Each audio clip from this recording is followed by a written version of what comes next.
Assalamualaikum warahmatullahi wabarakatuh. Perkenalkan, nama saya Putri Dwi Lestari, NIM 2020120029 dari kelas akuntansi 3A. Di sini saya ingin mempresentasikan mengenai komunikasi lisan. Pengantar bahasa. Bahasa adalah sistem simbol yang paling banyak digunakan di dalam komunikasi antar manusia dalam kehidupan sehari-hari. Oleh karena itu, keterampilan komunikasi lisan, yaitu berupa berbicara dan mendengarkan, dan komunikasi tulisan, yaitu menulis dan membaca, sangat penting. Keempat kegiatan komunikasi tersebut membutuhkan keterampilan tertentu yang tidak semua orang bisa melakukannya. Pokok bahasan ini mempelajari berbagai prinsip, teori, permasalahan, faktor-faktor penentu, dan kiat-kiat tertentu tentang keempat keterampilan dasar komunikasi tersebut. Yang selanjutnya yaitu akan menjelaskan mengenai komunikasi lisan dan tulisan. Manusia lebih banyak melakukan komunikasi lisan, yaitu berbicara dan mendengarkan, dibandingkan komunikasi tulisan, yaitu berupa menulis dan membaca.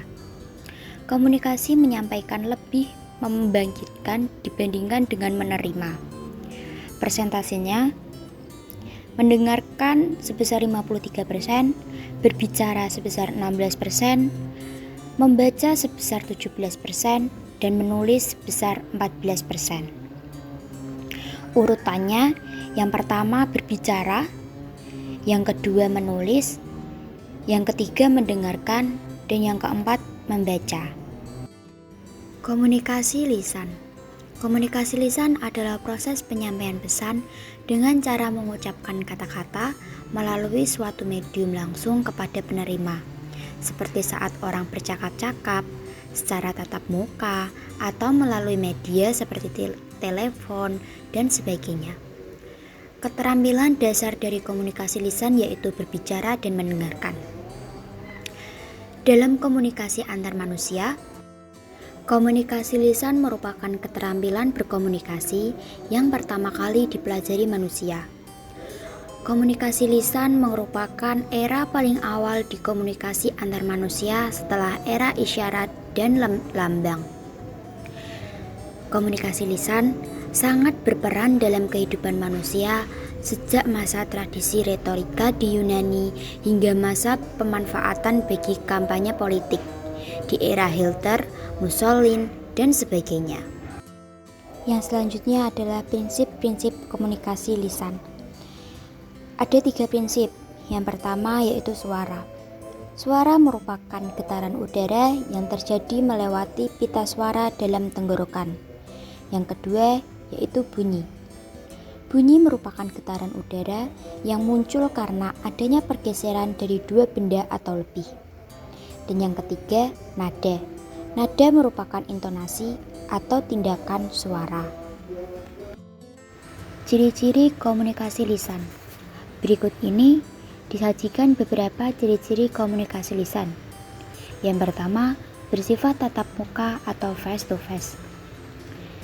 Sistem ini mengandalkan peserta komunikasi yang hanya bisa terjadi bila ada orang yang bertatap muka langsung. Ciri yang kedua, terdapat pada ruang. Proses dari komunikasi ini terikat pada suatu tempat atau ruang yang digunakan. Mereka yang tidak ada di tempat tidak akan bisa terlibat komunikasi. Yang ketiga, terikat waktu. Komunikasi ini hanya bisa berlangsung pada waktu yang sama jika ingin pesannya didengar oleh orang lain. Ini untuk membedakan dengan sistem komunikasi lain setelah adanya penemuan teknologi komunikasi dengan media kaset, seluloid, kertas, dan sebagainya. Ciri yang selanjutnya yaitu menggunakan organ dominan berupa mulut dan telinga, walaupun mungkin ditambah dengan organ mata. Komunikasi lisan hanya menggunakan sumber daya komunikasi yang berupa tubuh manusia, yaitu panca indera mereka. Sudah tentu ada aspek-aspek nonverbal yang ikut berperan dalam menunjang komunikasi ini, yang bisa berupa gaya berpakaian, ekspresi muka, gerak tubuh yang mungkin punya makna. Ciri yang terakhir yaitu mementingkan penampilan, yaitu setiap orang yang ingin melakukan komunikasi lisan mempertimbangkan penampilan diri, terutama kesiapan panca indera untuk menjadi media dan sekaligus pesan dalam proses komunikasi. Kemudian yaitu berbicara efektif. Pembicaraan harus dapat didengar dan dipahami dengan baik dan benar maknanya oleh penerima.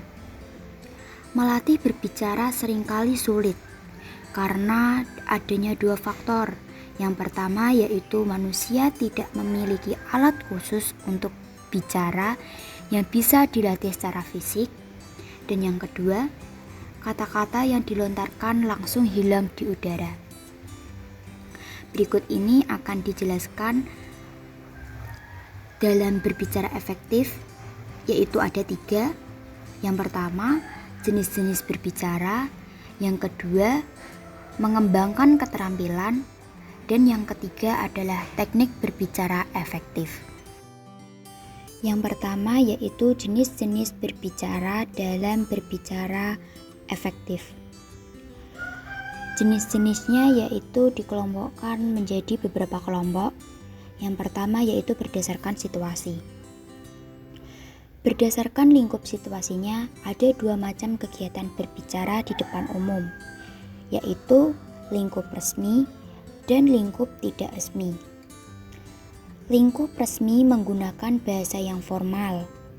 Contohnya yaitu perencanaan dan penelitian, ceramah, interview, prosedur parlementer, dan bercerita.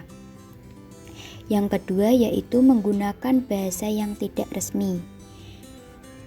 Menggunakan bahasanya yaitu bahasa yang sopan dan sedikit formal atau ke informal. Contohnya yaitu tukar pengalaman, percakapan, penyampaian berita, menyampaikan pengumuman, bertelepon, dan lain-lain. Jenis berbicara yang selanjutnya yaitu berdasarkan tujuan. Menurut tujuannya, maka kegiatan berbicara terbagi menjadi 5 jenis, yaitu berbicara menghibur, berbicara menginformasikan, berbicara menstimulasi, berbicara meyakinkan, dan berbicara menggerakkan. Jenis berbicara berikutnya berdasarkan jumlah penyimak. Berdasarkan jumlah penyimak, berbicara dibagi menjadi 3 jenis. Yang pertama, berbicara antara pribadi atau 4 mata, berbicara dalam kelompok kecil, dan berbicara dalam kelompok besar. Kelompok yang selanjutnya yaitu berdasarkan peristiwa khusus, yaitu dibagi berdasarkan 1. Pidato presentasi, penyambutan, pidato perpisahan, berisikan kata-kata perpisahan.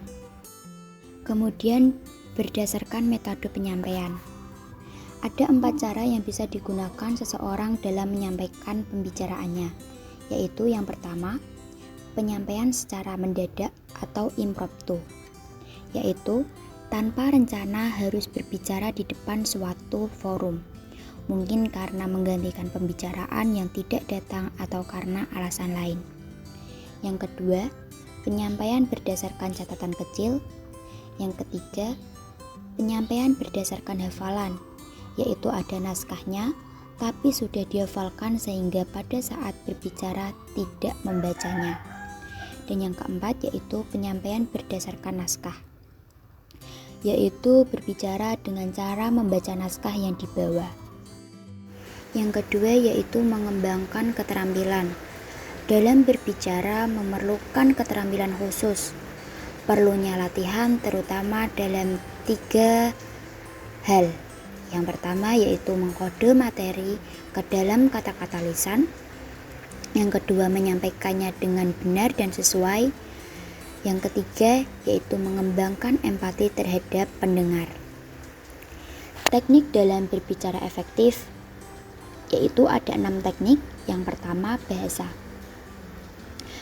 yang digunakan harus efektif tata bahasanya benar, kosakatanya bervariasi. Yang kedua yaitu materi. Materinya harus jelas, harus sesuai, harus dikenal, harus ada peminat, dan terasosialisasikan. Yang ketiga, cara atau gaya berbicara berupa pengucapan, penampilan, dan gerak-gerik kita. Yang keempat yaitu penampilan berbicara, yaitu postur tubuh, pakaian dan perhiasan, dan gerak-gerik. Yang kelima, hubungan dengan pendengar. Kita harus mengenal, melibatkan, tidak mendominasi, dan menghargai pendengar. Yang keenam, yaitu suasana pembicaraan. Suasana pembicaraannya harus membangun keakraban, sesuai tujuan, dan sesuai lingkungan. Yang selanjutnya yaitu mendengarkan. Mendengarkan melibatkan 4 unsur. Unsur yang pertama yaitu mendengarkan sendiri, berupa penerimaan rangsangan pendengaran atau aural stimuli. Unsur yang kedua, perhatian, yaitu memperhatikan rangsangan tertentu dan mengabaikan rangsangan lainnya. Unsur yang ketiga yaitu memahami, berupa pemberian makna pada yang didengar. Unsur yang keempat, mengingat, yaitu penyimpanan informasi untuk diperoleh kembali. Di dalam mendengarkan ini akan dijelaskan 3 poin. Yang pertama yaitu jenis-jenis mendengarkan, poin yang kedua yaitu hambatan mendengarkan, dan poin yang ketiga yaitu mengefektifkan mendengarkan. Poin yang pertama yaitu jenis-jenis mendengarkan. Jenis-jenis mendengarkan dibagi menjadi 4. Yang pertama, mendengarkan yang menyenangkan atau pleasurable listening, yaitu contohnya ketika bercakap-cakap, bercanda, mendengarkan hiburan di radio dan menonton TV, dan sebagainya. Yang kedua, mendengarkan secara diskriminatif, yaitu fokus mencari informasi-informasi tertentu, misalnya pada saat kita berkuliah.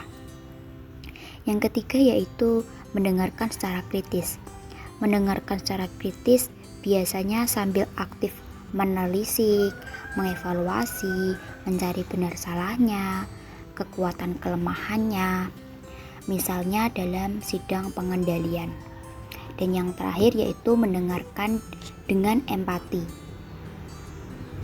Mendengarkan dengan empati yaitu mendengarkan yang tersirat, ikut merasakan emosi pembicara, seperti saat mendengarkan keluh kesah teman.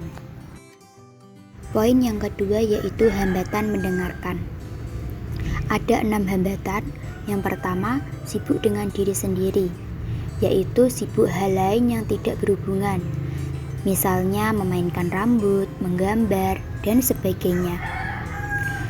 Hambatan yang kedua, sibuk dengan urusan eksternal, memikirkan yang tidak ada di tempat mendengarkan, seperti melamun. Hambatan yang ketiga, mempertajam atau sharpening, yaitu hanya memperhatikan hal-hal tertentu. Yang keempat, asimilasi, yaitu merekonstruksi yang didengar sesuai sikap, prasangka, kebutuhan, dan nilai-nilai sendiri. Yang kelima, faktor kawan atau lawan, yaitu mendistorsi pesan karena sikap kepada pembicara. Dan yang terakhir, mendengarkan yang diharapkan, yaitu mengasosiasikan yang didengar dengan sikap yang sudah terbentuk. Selanjutnya, poin yang ketiga, mengefektifkan mendengarkan. Terdapat 4 cara untuk mengefektifkan mendengarkan. Yang pertama, mendengarkan partisipasi dan pasif. Yang kedua, mendengarkan secara empatik dan objektif. Yang ketiga, mendengarkan tanpa menilai dan mendengarkan secara kritis. Yang keempat, mendengarkan secara dangkal dan dalam. Demikian penjelasan materi tentang komunikasi lisan yang dapat saya sampaikan. Apabila ada pertanyaan yang ingin ditanyakan, bisa ditanyakan. Mohon maaf apabila ada salah kata. Wabillahi taufiq wal hidayah. Wassalamualaikum warahmatullahi wabarakatuh. Terima kasih.